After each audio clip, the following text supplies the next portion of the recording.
about the country. They had some new generation cartel high tech weaponry that they brought in from Northern Africa into Mexico. So there's there's a bunch of links there. That is fascinating. You guys are And run literally by the military. Mexico is ran by the generals, not really by the president. I think they have enough power to do something like this. Like, hey, we're just gonna eliminate this guy before he's, before anything, before he decides to invite Sean Penn over. Yeah, I think Leonardo DiCaprio wanted to come down this time. Yeah, before he has anybody like coming down to like talk about some of the stuff he knows, and again, you saw the reaction that across the country. Yeah, and then you saw the communications that they were issuing through their WhatsApp groups of, hey, the government hasn't met their end of the bargain apparently, so we're gonna set everything on fire. That was the reaction they had. Didn't have like, oh, they got our guy. Right. No, it was El Culiacanazo, but at a nationwide scale. It was like they betrayed us. Yeah, it's like, hey, dude, we're paying you. What are you doing? Man, we're homies. Did you not get the last payment? Yeah, and again, this people should like track some of this. We saw many, I think over 40 federal police officers were killed in the subsequent attacks during this event. Were they killed during the subsequent attacks, or were they killed during the event? I mean, that's a great question. I don't know. Why would you they were killed during the event because perhaps they were guarding Senor Mencho? These are questions being issued by people out there. Well, I was going to ask you about that because I wondered why it was, and when you say federales, it was the National Guard. They were specifically the ones being targeted. And we go ahead. We talked last time we talked. There was like the attempted arrest of last time we talked about they almost caught El Mencho. I think we talked about this. Yeah. Where he had National Guard units protect him. Those were the guys that slowed down his pursuits. So that's right. A lot of hazy things. Some of these kids were caught up. When I say kids, because some of these National Guard unit members were kids. Were caught up in ambushes after the event again, which is also horrible because they weren't warned and there was no preparation at all for them. They were just left to their devices after this operation, which is also bad. But there's some things that aren't tracking to anybody that kind of observes this event. This decapitation occurred in a host city for the World Cup. Yeah, like near the host state and near a host city for the World Cup. We saw dudes with AK-47s shooting up planes, where all the people are going to fly in for the World Cup at the airport. So let's say you and me are Harfouche and Claudia Sheinbaum. Would we decide to do this operation during such a key moment in our? No, right? Right.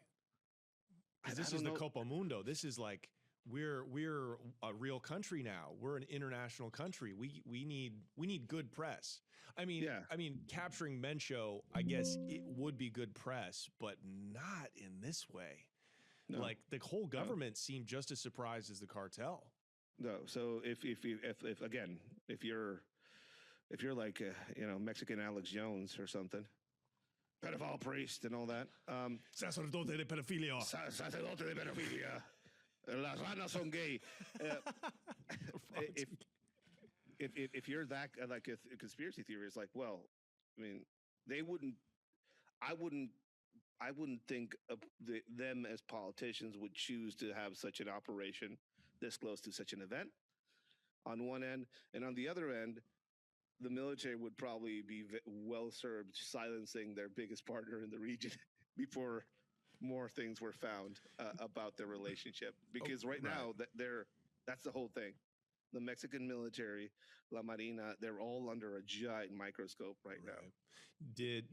And that makes sense when you look at the fact, I believe that a bunch of Navy SEALs had just entered Mexico a few days before the raid, right? There was a cargo plane mysteriously landing there. It was supposedly something about transport and stuff like that. I don't know. Might have been a Reaper drone in one of those things.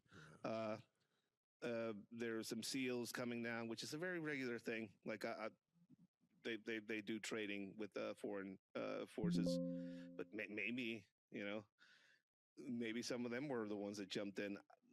I don't know. If you look at high altitude jumps of this nature, Def Group from the SEALs or maybe Delta are the ones that are capable of doing something like this, but I don't see them. I don't see it. I don't see the United States sending an elite unit here to eliminate El Mencho. I see the Mexican military seeing their chance, asking the U.S. for some air assets to verify, and then eliminating one of their business partners. Maybe I don't know, or eliminating this threat to public safety in Mexico. Well, definitely the Americans would want the arrest because you want the headlines. Yes, and also we saw the subsequent reaction by the Americans through Trump, which is like, yeah, we were very much involved, and the Mexicans were like, well, you kind of did something, but not that much. So you could see how, I mean, think about it. It is the biggest cartel head, like next to El Mayo. So you would think, El Mayo was taken by the Americans alive because of his value. El Mencho was killed by the Mexicans because of what he knows. That's right. I think that's what I would think. Also, another thing that people need to really pay attention to. You just jumped in from a high altitude or somehow materialized yourself in the compound of the world's most dangerous and influential drug trafficker. And you chase him outside, you kill him because he defended himself or whatever, and then you just leave? And you leave one of the biggest information treasure troves of any cartel head in recent history, just lying out there for these narco reporters to just walk in like, I'm reading El Mencho's diary. Like, why would you leave all that there? I worked in law enforcement for about 12 years, specifically against organized crime. The site exploitation of that area, we would have left that house ransacked. Anything with paper, anything with a battery, we would be looking for through the walls to see if we would find like a gold stash or something, dude. But no, they just, they achieved their objective, and that's all they wanted. And they just left the compound with everything in it. No federal prosecution office came in to cordon off the area, which means that the military isn't talking to them. Right. No, dude. Yeah. Again, people are just walking into this house. Right. It's like there's no tape around it. There's no crime scene. It's just Luis Chaparro there just picking the lock, dude. Yeah, not even that. The door was open. People were being let in. It's crazy. You see all these reporters that are reading his ledgers. Yeah. A few things we learned. Man, it sucks being a fucking Sicario. Apparently, it's fucking. Yeah, you can make more working at an OXXO. He was paying his soldiers in the ledger they found less than the minimum wage in Mexico. Yes, so that's a bummer, dude. That's pretty bad. And also you saw he was paying the federal police. Yeah. Where's the swarm of arrest after this event. I haven't. I've been keeping an eye on this. I know people in Guardia Nacional, and I know people in Secretaría de Seguridad Pública Federal, and there's nothing. There's no high level arrest of like anybody in Guardia Nacional that I've managed to see. Maybe they're doing it in secret or something. But there was long ass ledgers. He was very much safe there. Yeah. He was surprised. He was like, "Holy shit! These guys are actually trying to do this." Well, did you hear the recording of him? Was that real? Do you see that recording of him on X that's bouncing around? You don't think that was real? I don't think it's real. Where he's cussing out the woman. He's saying, "I'm gonna fuck it." What was her name? Whatever the influencer was that he was banging. Yeah. She betrayed me. I'm gonna kill her. Hasta sus puta perros. I loved how he cussed, dude. Anybody that wants to hear like really cool Mexican Spanish, listen to him talk. It's pretty awesome. Listen to his original recording when he called the Guadalajara police commander. Yeah. Yeah. Like, hey, it's Mencho Way. Soy Mencho Way. Mencho Way. Cálmase en su pinche perros. Ya tenemos todos ubicados. Yeah, basically. He said, we have all of your guys located. Yeah. Like, just chill. But basically, he calls the head of the police and tells him to chill the fuck out. Yeah. Or else he's going to kill all of them. And they do. Yeah, because that was his power. He didn't. I think he was. That was the first and last time we probably saw a video recording of his voice. He was very aware of the fact that was probably a mistake. Right. So then the question is, why do you think now, if we're going to assume with very good conjecture that this was a hit and not an arrest, why did the generals feel like now they had to do it? Could it have been, rumors were flying around online that he was getting ready to make a deal with the government to save his son who's doing life in an American prison? What do you think about that?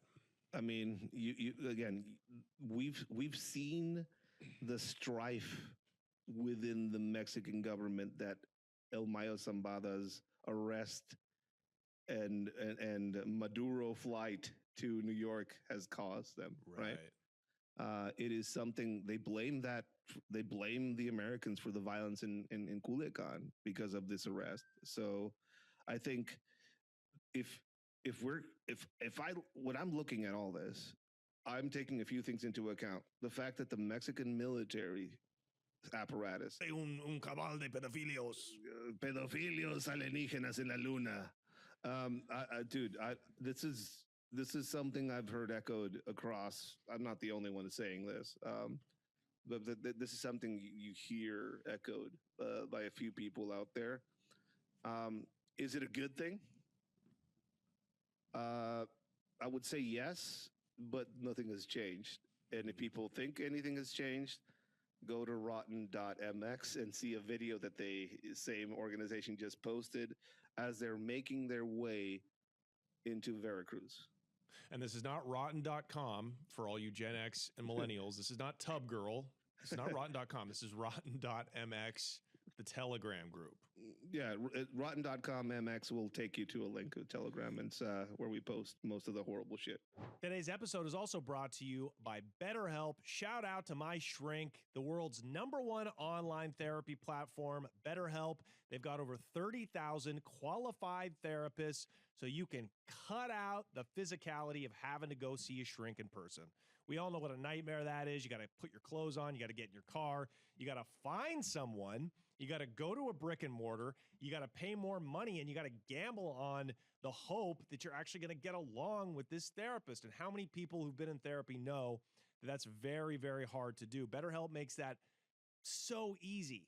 If you don't like your therapist or you don't jibe with them at first, BetterHelp will transfer you to another qualified therapist at no additional charge, anonymously, seamlessly, to where you can just ghost your therapist. They'll pick a new one for you and somebody who best fits your need. And they have therapists in all different walks of psychology, which is amazing, right? Like, I got my own basket of issues, and BetterHelp paired me with the person that I've been with now for years. So I cannot recommend them